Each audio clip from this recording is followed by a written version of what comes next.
All right. All right. Welcome back to another Reflections. All right. Sorry about doing another one of these.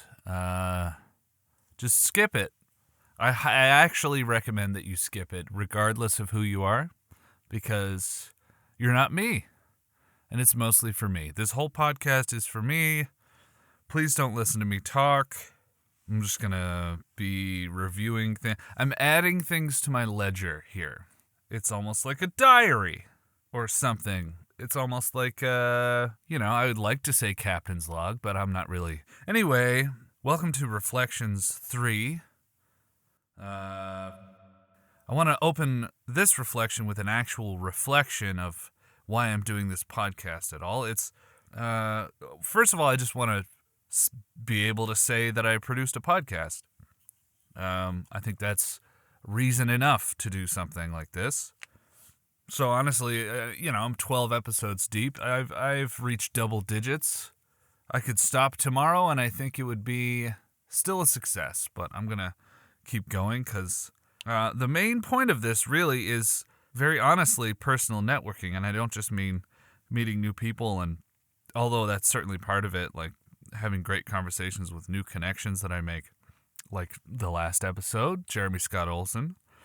But I also mean like strengthening ties with people that I want in my life and in my network and professionally and personally. And, an example is the episode 10, my wife. And she got 2 episodes because sometimes it's, I'm just hanging out with my best friend and we just talk about whatever. And I don't actually ask her any questions. And then I have to make another episode asking her about her actual life. I just like having good conversations, whether they're intelligent or just goofing with friends, goofing. Anyway, this podcast kind of benefits me more than any listener, or even my guests for that matter. So, again, I implore you, please turn off this podcast because it's something for me to listen to when I'm on my deathbed. I'll probably just binge listen to every episode, review my whole life, my curated and tailored selective identity life that is this podcast. And all this can kind of come off as pretty narcissistic because, like, who am I, right? And I'm probably a low-key narcissist, but I have access to all these interesting people with interesting things to say. And I want to kind of, like, bottle these conversations for later consumption by anyone, including myself. So I've built up quite a list of things to be grateful for since my last reflections, which was last year sometime. I don't know. Everything moves so quickly. So recently I started an internship at Digital Scorpion Interactive, which is a game studio that operates remotely.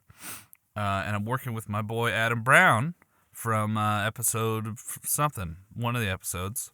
I spent last month writing a ton of music for the first area of the game that we're working on, and getting used to working in an audio pipeline as part of a team, which is really, like, it's good for me. I'm learning all this coding and implementation, and I'm actually touching code, which I didn't think I would be doing. Anyway, it's really good for me, and I'm excited to be doing this stuff because this is exactly what I want to be doing. It's incredibly satisfying adding your brand to a product that a lot of other really talented artists are working on also.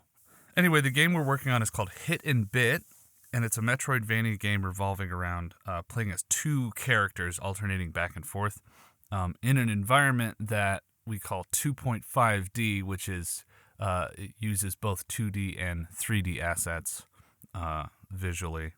I'm adding a couple hours to my week, but I'm getting this really good experience that I feel like I'm kind of like I got my footing just a little bit in the industry. So anyway, check out the website for updates on the game. They're a few years out yet from publishing it, but they'll have a Steam page up eventually and a Kickstarter going. So go to digitalscorpioninteractive.com for updates on that. I'll add links in the show notes also. So this door being hurled open is welcome, as I've been jogging down a hallway full of closing doors for a while now. And it's not a complaint. Lots of people are out there racking up rejection letters, and especially in this industry. But and some opportunities that I thought were going somewhere didn't, which is of course disheartening, especially when you put a bunch of work into it and time.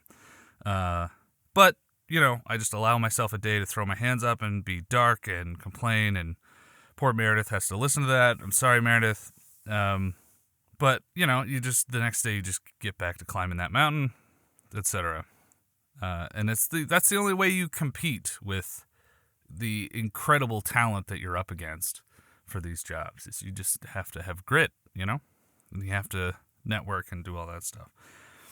Anyway, it's a constant underlying uncertainty that I don't know if I've prioritized my work properly, or what's the best thing to work on next to get where I want to be the quickest, and it's just uncertain. And you have to kind of embrace that uncertainty, bathe in it, pour it on your cereal in the morning. Delicious uncertainty. What's gonna happen? So I haven't made it yet, but this getting this internship was definitely a win, and I'll say that getting a win really does help you get a boost in your motivation. I guess the LinkedIn post version is, if you're like me and you're building a career in a new industry, hang the fuck in there. If I can do it, so can you. But I don't know if I can, so maybe you can't either. Not motivational. I look forward to when I don't have to post stuff on social media, and you're crafting this narrative that you're all productive and positive, and completely neglecting to mention the other side of the process, which is the one of frustration and burnout, and too often downright existential crisis. Which that's again, there you go. There's another reason. It's my catharsis. This is my therapy. That's another reason to not listen to the podcast. You don't want to be my therapist. Who wants to be someone's therapist? Who gives a shit? You have your own problems. Tell me your problems. Email me. DM me. I won't respond. Unless I know you. You just let's hang out. If you're listening to this and you're like, hey, I haven't talked to him in a while, reach out. Unless I don't like you, then fuck off. I'm just kidding about that. Anyway, we're all kind of crafting a selective identity online anytime we post anything, which is, it can be very unhealthy if the goal is to be your authentic self, which I think, isn't there an app out there that's you're supposed to post something and be authentic and all that, which it's stupid, because it's just go and have coffee with your friend if you want to do that. Don't even involve social media. But anyway, I'm just making a sort of a digital ledger. Anyway, enough of this negativity. Jesus. First of all, spiceraudio.com is up. It's popping. It's looking better than the old website, to be sure. It's a work in progress, but there's stuff up there. I included a bunch of sound design breakdowns that occupy the landing page, and most of those were for the Still Alive Studio sound design challenges, who Chris Polis puts those together. He's a sound designer. He's very helpful, supportive. He makes really excellent sound design breakdowns also, which is I got a lot of ideas from him. I should have him on the podo sometime. Anyway, he's an awesome guy. If you're into sound design, check him out on Twitter at Chris Polis, Polus, Chris the regular way. I did a fun scoring project toward the end of last year for a student short film that involved arranging a big band chart that we recorded in the studio at CSN, which is the College of Southern Nevada. It's a musical by filmmaker Zach Fried called Heartstopper, which is a play on Showstopper, so it's it's Vegas vibes. I look forward to seeing where young Master Fried will take his filmmaking career, because he's a very hardworking individual, and he can manage a lot of things. He has sort of a producer mindset. But yeah, keep an eye out for him. He's gonna be making moves, So anyway, thank you, Zach, for having me be a part of that project. It's always a pleasure to work with you. I met him through a game jam also. Anyway, check out his Instagram at Arecibo Films. That's ARECIBO Films at Instagram.biz. Insta. Plug your friends. Let's take a little sip of coffee here. Another big awesome thing that I was super happy to be a part of is scoring my second short film. I guess technically now it's third because of Zach's, but I scored for a repeat customer, Mr. Matt Hayes from episode 4. He's at it again, folks, making those films. #InFilm. Matt has been a longtime supporter of us over here at Spicer Audio and is responsible for all 4 of my IMDb credits, and in the process has made my IMDb page the single gayest thing on the internet. If you don't believe me, go search Michael Spicer Composer on IMDb and look for the one with such jarring titles as The Fagnostic Podcast. He said I could say it. Okay? Talk to Hayes. I had a pass. He said I was allowed to say it. I'm not going to say it again. Other titles include The Q, and now the most recent film credit, Shafted. So really the only one that doesn't sound gay is Cognitive, but I assure you that's the gayest one. No, I was able to work with Emerson Collins and Del Shores and Matt Hayes on this film, and they are really, really, really easy to work for and to communicate with, and it just goes to show collaborating with other people who have a creative vision is some of the most satisfying work you could ever do, and I'm in love with it. So thank you for giving me that experience. He also had he had a screening on top of the W Hotel in Hollywood, which was awesome, and we felt really fancy. Brought Meredith, took a lot of pictures. There was a Hollywood sign in the background. You could see the Capitol Records building. Awesome day. We flew into Burbank, flew out that night. Couldn't have been easier. Shout out to Randy Armour, who helped us with our travel accommodations. Another fantastic person I'm going to have on the podcast at some point. Anyway, I score straight films also. Just putting that out there. There's room for everybody on Old Spicy's IMDb page. What else? Jesus, look at this. Look at all this shit I've done since. I'm going to allow myself to be proud of myself. I work really hard on this, okay? I'm serious about this. I'm serious about this career. Okay. Fucking chill out. I touched on this in episode 12, but I had the pleasure of working with some incredibly talented folks for the Ludum Dare Game Jam, giving me some a much-needed hit of working with some very high-level game developers and artists and musicians, audio people, including Jeremy Scott Olson. When we talk about that in episode 12, so go listen to that. And on a project that I'm really proud of. It's called Hair Runner. It's on the music tab of my website, but the team was entirely remote and made up of 10 people located in something like 6 different continents or something like that. Is there even 6 continents? Whatever. Countries all over the world. Just alone, the splash art, and I know we gush over this. Everybody else was insanely talented too, but the splash artist, who is Mayuq, I'm so sorry if I'm pronouncing that wrong, on Instagram, it's at MIYUKIEW, and she did some amazing splash art for this. It's this rabbit, and it's like this cyberpunk kind of thing. It's on the website, you'll see it, but just something that I couldn't wait to put that up on my website because it looks so good.